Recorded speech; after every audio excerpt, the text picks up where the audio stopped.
Kita ke informasi lainnya, pemirsa. Kapolri Jenderal Listio Sigit Prabowo beserta Menteri Koordinator Pembangunan Manusia dan Kebudayaan Pratikno dan Menteri Kesehatan Budi Gunadi Sadikin meninjau Terminal Pulau Gebang, Jakarta Timur. Tercatat sebanyak 230 bus diberangkatkan dari Terminal Pulau Gebang. Kapolri, Menko PMK, dan Menteri Kesehatan juga memastikan layanan untuk pemudik berjalan dengan baik. Sementara Kadishub DKI Jakarta, Syafrin Liputo, menjelaskan bahwa puncak arus mudik terjadi pada 28 Maret 2025. Untuk jumlah penumpang yang berangkat dari Terminal Pulau Gebang tercatat sebanyak 5.888 penumpang. Di sisi lain, jumlah persentase kenaikan dibandingkan tahun 2024 sebesar 0,24%.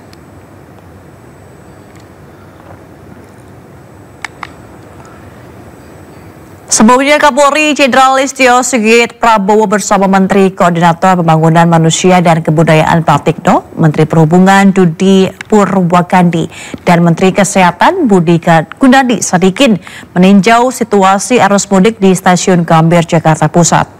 Mereka menaiki salah satu kereta api kelas eksekutif untuk menyapa dan memberikan bingkisan kepada penumpang.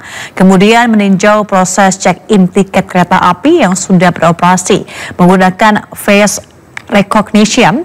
Listio dan Pratikno bertanya kepada beberapa petugas KAI yang sedang berjaga di sana. Setelah meninjau proses face recognition, Listio sempat menyapa salah satu penumpang yang sedang menunggu jadwal keberangkatan kereta api.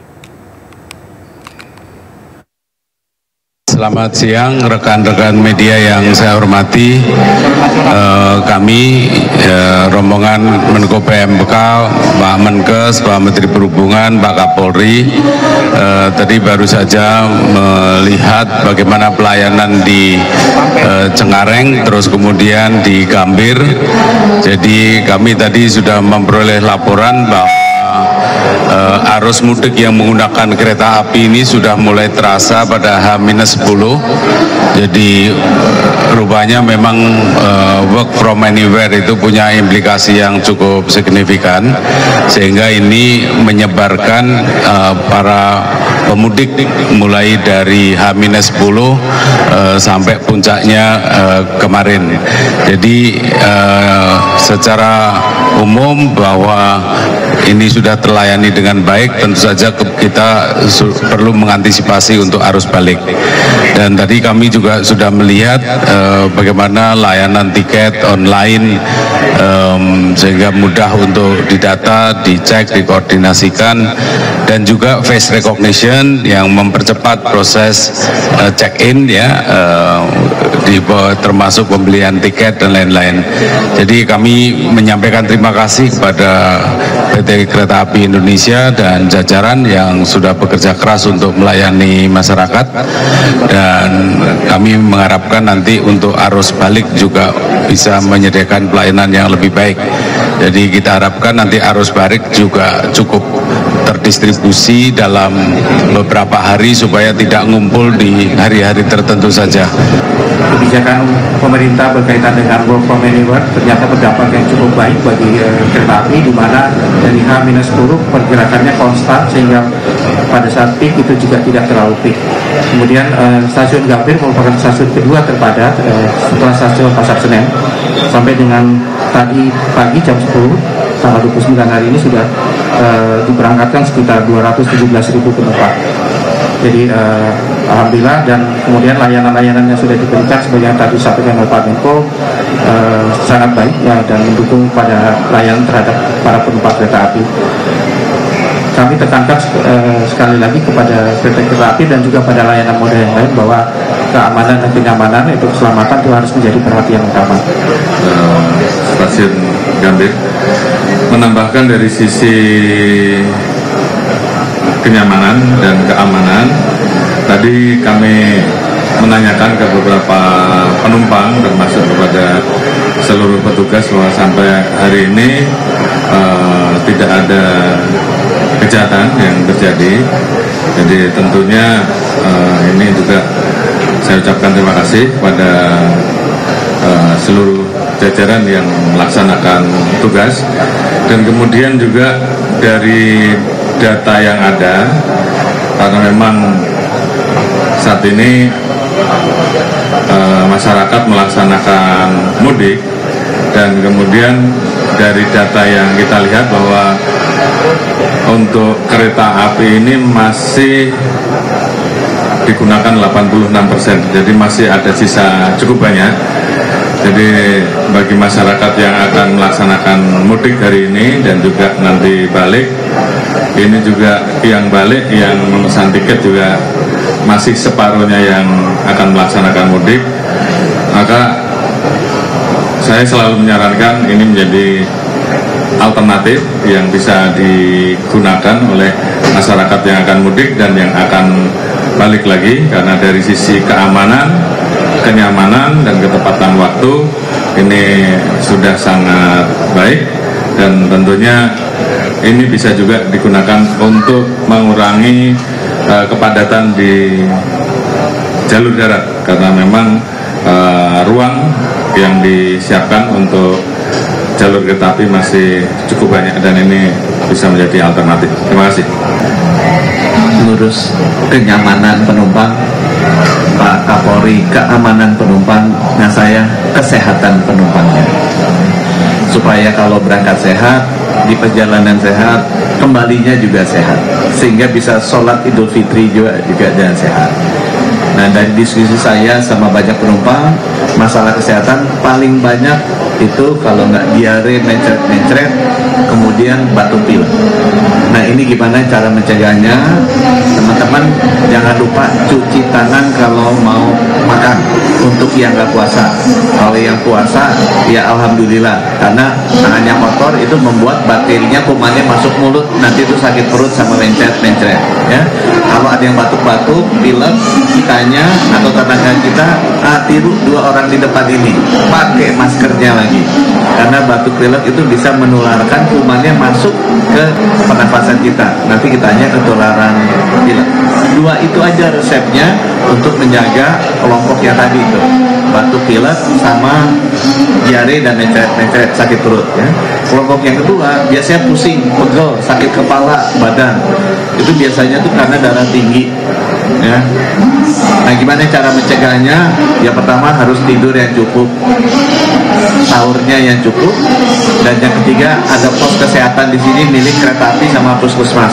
Bisa cek kesehatan gratis, mumpung dikasih hadiah sama Bapak Presiden.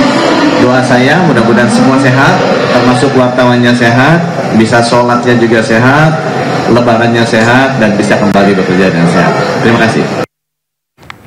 Sementara kepadatan penumpang juga terjadi di stasiun Pasar Senen.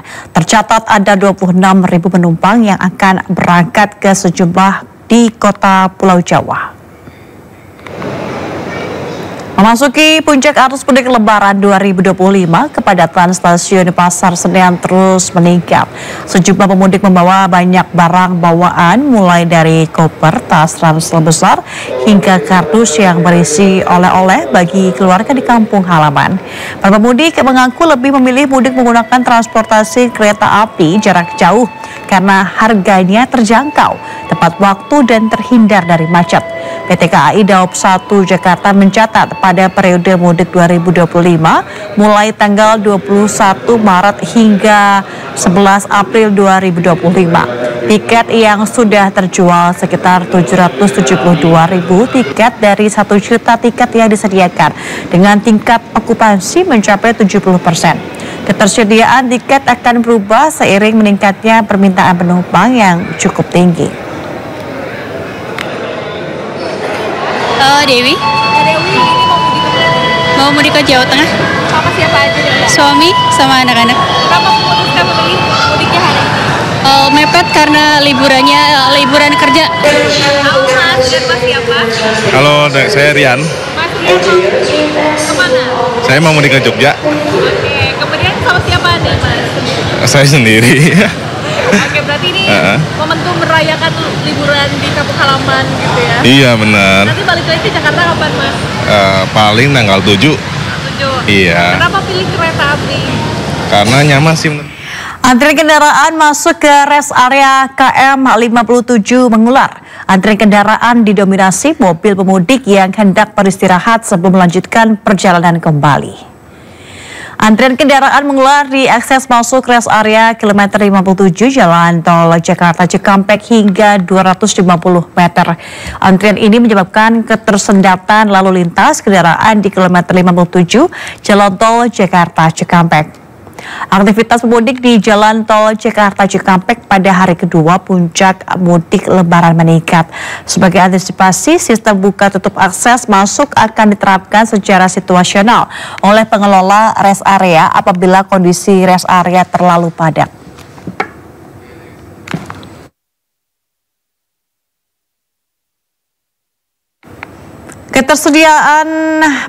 Ketersendatan dan antrian kendaraan telah terurai di gerbang tol Cikatama pasca puncak arus mudik. Sebanyak 285.000 kendaraan telah meninggalkan Jabodetabek melalui gerbang tol ini.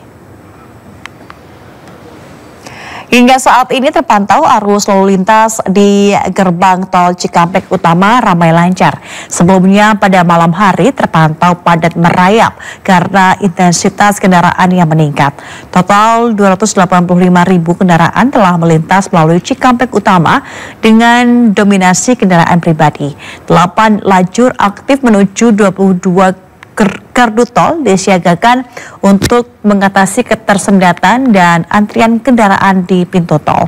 Sementara intensitas kendaraan secara keseluruhan meningkat dibanding tahun lalu, meski lebih terurai di tahun ini karena sejumlah skema rekayasa lalu lintas dan kebijakan hari libur nasional.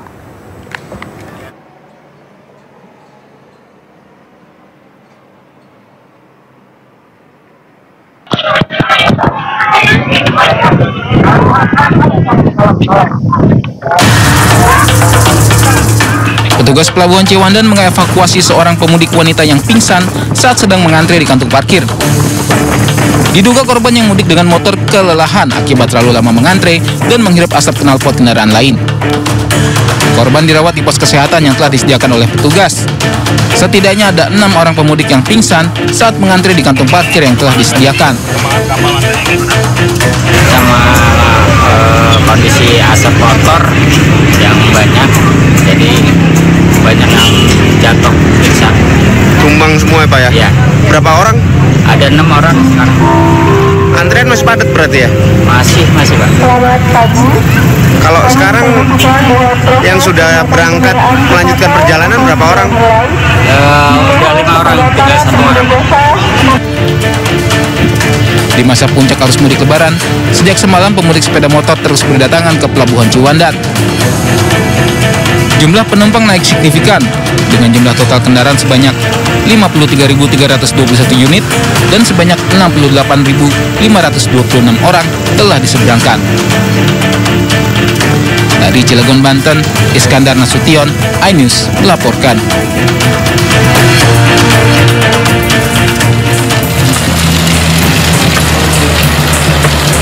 Longsor yang terjadi di Kampung Cikadu, Desa Cilangkap, Kecamatan Manonjaya, Kabupaten Tasikmalaya, Jawa Barat, mengakibatkan jalur kereta api tergerus longsor sepanjang kurang lebih 30 meter. Akibatnya, perjalanan kereta api Ciamis Manonjaya terhambat dan dialihkan.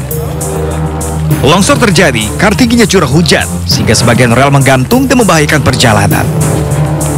Beruntung, peristiwa longsor diketahui masinis kereta yang melintas, yang kemudian melaporkannya ke stasiun terdekat. Kereta api yang saat ini masih menunggu di beberapa stasiun kereta api yang ada di wilayah hukum Polres Tasikmalaya Kota. Ada 5 kereta api yang sedang menunggu perbaikan rel. Mudah-mudahan pada pukul 23.00 jalur ini sudah bisa dilalui dengan kecepatan terbatas dan arus mudik ataupun lalu lintas berkereta apian bisa berjalan dengan baik dan lancar. Hingga saat ini, puluhan pekerja dikerahkan untuk melakukan pengurukan dan pemasangan pancang agar longsor tidak kembali terjadi. Dari Tasikmalaya, Jawa Barat, Asep Juharyono, iNews melaporkan.